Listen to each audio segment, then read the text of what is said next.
Hey guys, today I have a video for you guys in the new Leman Russ. I did miss the debut of these tanks last week as I was on break, but I'm back now, and after a week and a half I finally got to play them, and the Leman Russ is definitely the standout for me. The other three are not bad, and the Cold War one just doesn't tickle my fancy as it's in Cold War itself, but out of all four of the World War II ones, Leman Russ being the unique model and the only one taken from the Warhammer universe, it's the one I was most intrigued in. The stats of the others aren't bad. The Nemesis is a bit disappointing, but that's getting a buff on Tuesday, actually. Which unfortunately means, unless they extend my rental timer as a CC, I don't get to try out the buffed Nemesis. But that's not the point of this video. The point of this video is showing off a heartbreaking game in the Leman Russ, and you'll see why.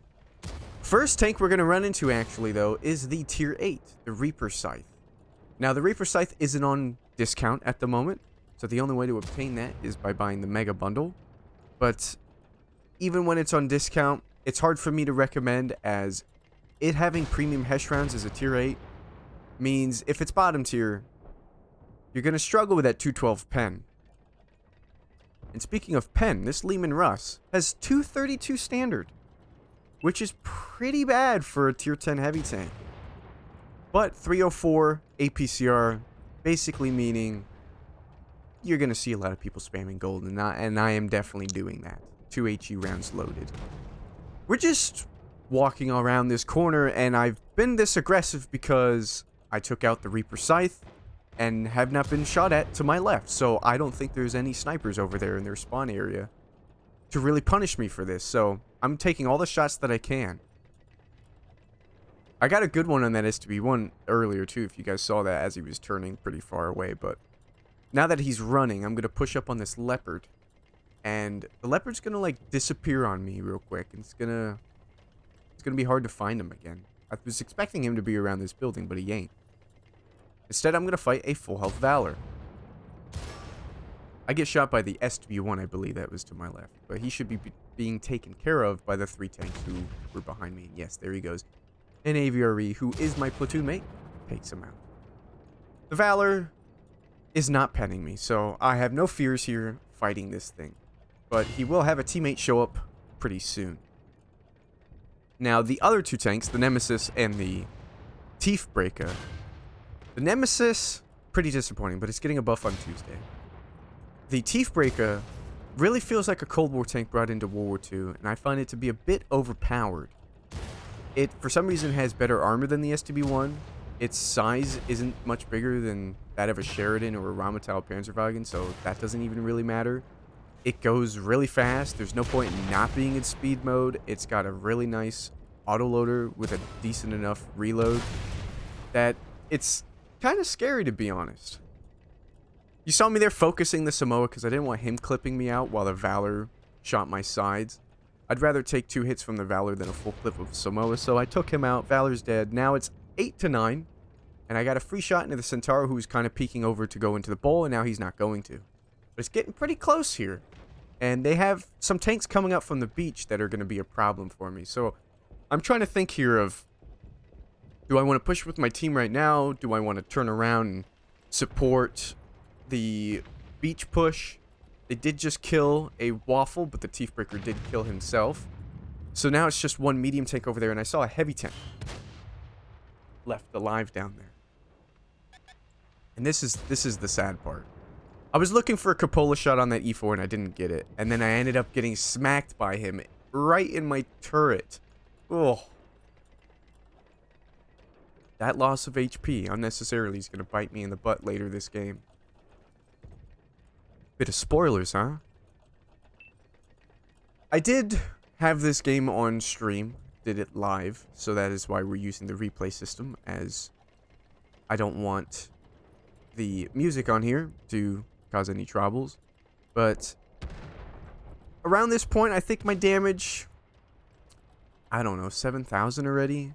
Maybe not. I forget where I reach 9,000 and start focusing on how much damage I'm doing.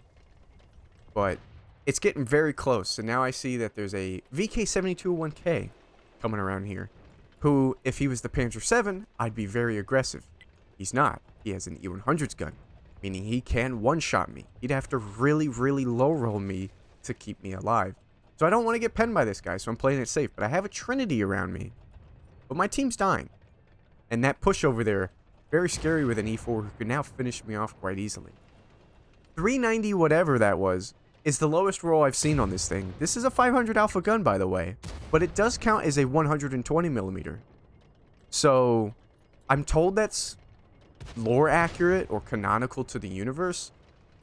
But it's just weird. It doesn't look like a 120. And it being 500 alpha would place it in like a 130 millimeter range. So the problem with that, if you don't see one, the problem of it being a 120 with 500 alpha means, unlike other 490s or 530s like the 780, you can't overmatch a Sturv, which just feels odd with this tank. Like, it looks like a big gun. It hits hard like a big gun. So having to aim at a cupola on a Sturv feels very awkward. But, you know, that's just one downside. Another downside is that it's pretty tall with gun depression that doesn't let you look down all the way. So some tanks will get next to you and it'll be very difficult to hit them. But it's still overall a very good tank. Good DPM, good armor, until people figure out how to pen it, which I believe the sponsons are its weak points. And, you know, good HP to play with if people do start penning it. But I'm really liking the tank, is what I'm trying to say, I suppose. And it is now a 3v3, or I should say a 2v3. Took out the VK7201K and it was no problem.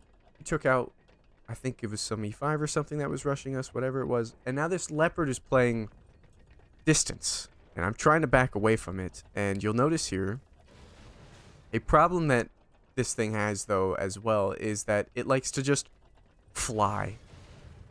I don't know what it is with this thing. Even soft cover, it will climb up and not break. You have to shoot some soft cover, like rock walls, to actually break through it.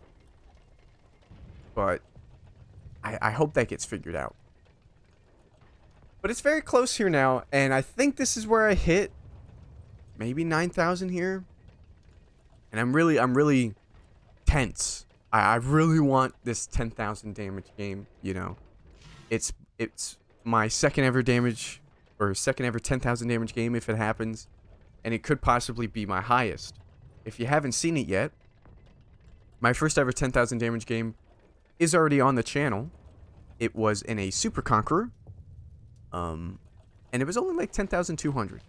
And I'm very proud of it because, you know, most 10,000 damage games you see are in like, you know, the Waffle or an E4, some big tank destroyer with really good pen that doesn't have to worry about armor really and just manhandles everybody. But doing it in heavy tanks for me, I definitely feel a different sort of way with it. I'm pretty proud of it.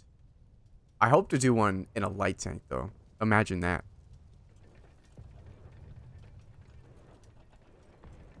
This Centaur is being very patient, though, and I'm just waiting to see what kind of play he makes. I'm hoping this E4 was coming around this rock here that I was constantly looking at. But he's all the way over there, and he kills my teammate. And he has 6 HP. 6. Which, now thinking about it, I have 2 HE rounds. I should have utilized one of them.